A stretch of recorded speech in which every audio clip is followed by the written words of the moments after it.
രാഹുൽ പുറത്തേക്ക് ബ്രഹ്മാസ്ത്രം പ്രയോഗിക്കേണ്ട സമയമായെന്ന് കെ മുരളീധരൻ.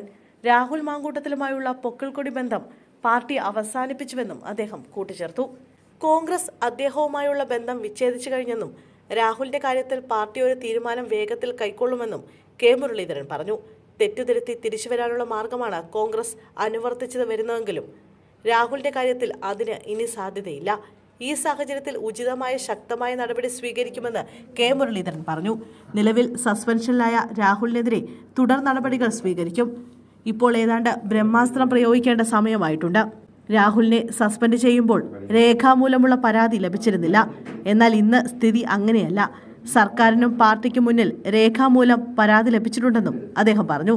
പൊതുരംഗത്ത് പ്രവർത്തിക്കുന്ന ഒരാൾക്ക് അത്യാവശ്യമായി വേണ്ടത് സദാചാരമാണ്. പാർട്ടിയുടെ അന്തസ്സ് കാത്തു സൂക്ഷിക്കണമെന്ന നിലപാട്. അതിനെതിരെ ആര് നീങ്ങിയാലും പാർട്ടി നടപടി സ്വീകരിക്കും. പൊതുരംഗത്ത് പ്രവർത്തിക്കുന്നവർക്ക് മാന്യത വേണം. KPCC പ്രസിഡന്റുമായി സംസാരിച്ചിട്ടുണ്ട്. പ്രസിഡന്റ് എന്ത് പറഞ്ഞുവെന്നത് ആക്ഷനിലൂടെ വരുമെന്നും കെ മുരളീധരൻ പറഞ്ഞു. അതേസമയം രാഹുലിനെതിരെ ഹൈക്കമാൻഡും രംഗത്തെത്തിയിട്ടുണ്ട്.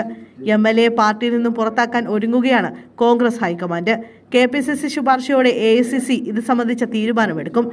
രാഹുൽ മാങ്കൂട്ടത്തിനെതിരെ കടുത്ത നടപടിയിൽ KPCCക്ക് ഉചിതമായ തീരുമാനമെടുക്കാമെന്ന സന്ദേശം ഹൈക്കമാൻഡ് നൽകി. കേരളത്തിന്റെ ചുമതലയുള്ള ദീപാദാസ് മുൻഷിയിൽ നിന്നും രാഹുലിനെതിരെ ലഭിച്ച പരാതികളിൽ ഹൈക്കമാൻഡ് വിവരങ്ങൾ തേടി.